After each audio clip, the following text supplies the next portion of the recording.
यह हवेली राजा महाराजा के समय में बनाई हुई थी, लेकिन पिछले 18 सालों से इस हवेली में आज तक कोई भी रहने के लिए नहीं आया है। इच्छा होने पर भी इस हवेली में कोई भी नहीं रह पा रहा था, क्योंकि लोगों का कहना था कि इस हवेली में भूत प्रेत का साए। जब अजीत सिंह को इस हवेली के बारे में पता चला तो उसने तय किया कि वो इस रहस्य को जान कर ही रहेगा, क्योंकि लोग इस हवेली में नहीं रह पा रहे थे। उसने मजबूत इच्छा शक्ति से हवेली में रहने की पूरी तैयारी कर ली थी। जब उसने हवेली के अंदर जाने के लिए पैर आगे बढ़ाए तो दरवाजे पे किसी अनजान व्यक्ति ने उसे रोक लिया और नजदीक जाके बोला, कौन हो आप और किधर जा रहे हो? अजीत सिंह ने जवाब देने के बजाय उसने सामने सवाल किया, जी आप कौन? मेरा नाम अर्जुन सिंह है और मैं यहीं पास में ही रहता हूँ।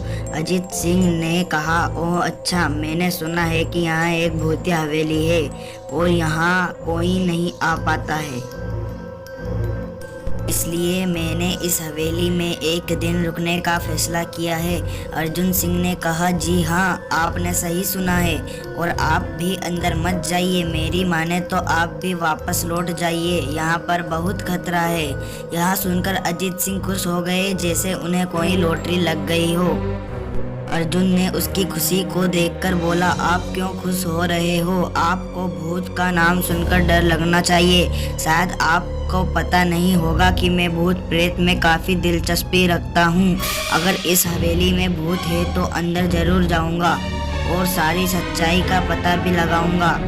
इतना कहकर अजीत सिंह उसके अंदर जाके अजीत ने अपने बैग को साइड में रखा और हवेली के चारों ओर देखने लगा। सारे रूम भी चेक कर लिए। बाद में ड्राइंग रूम में आके सोफे पर बैठ गया।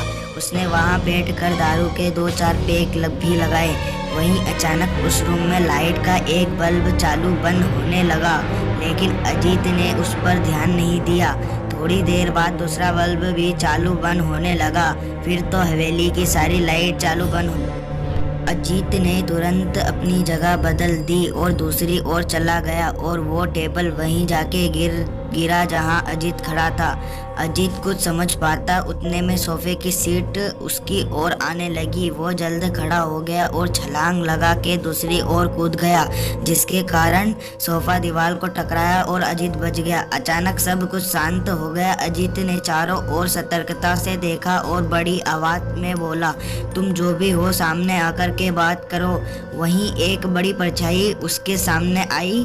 अजीत ने उस परछाई को देखकर बोला, कौन हो तुम और क्या मुझे परछाई, तुम्हारी भूल के कारण। अजीत, मेरी भूल? मैंने कौन सी भूल की? हवेली में जो भी रहने के लिए आएगा उसकी मौत होगी। अजीत ने कहा, मैं तुम्हें अपने असली रूप में देखना चाहता हूँ। तुझे मारने से पहले मैं तेरी यह इच्छा अवश्य पूरी करूँगा। और उस पछड़े ने एक भयानक दरमियाना रूप ले लिया। उसका चेहरा इतना भयानक था कि अजीत भी एक क्षण के लिए डर गया था, लेकिन दूसरे ही क्षण उसने अपने आप पर काबू पा लिया। बाद में इसने अपने जेब में से सफेद पाउडर निकाला और उस भूत के ऊपर फेंक दिया। भूत पर पाउडर पड़ते ही वो जलने लग गया। बड़ी बड़ी ज्वाला उठने लगी। वो बहुत जोर जोर से चिल्लाने लगा और बाद में पूरी तरीके से जल गया। उसके बाद अजीत ने चैन से सांस लिया और वहीं पर सो गया। दूसरे दिन सुबह जब अजीत को सही सलामत हवेली से बाहर आते देख अर्जुन को आश्चर्य हुआ। अर्जुन ने अजीत से पूछा, तुम कैसे जिंदा हो?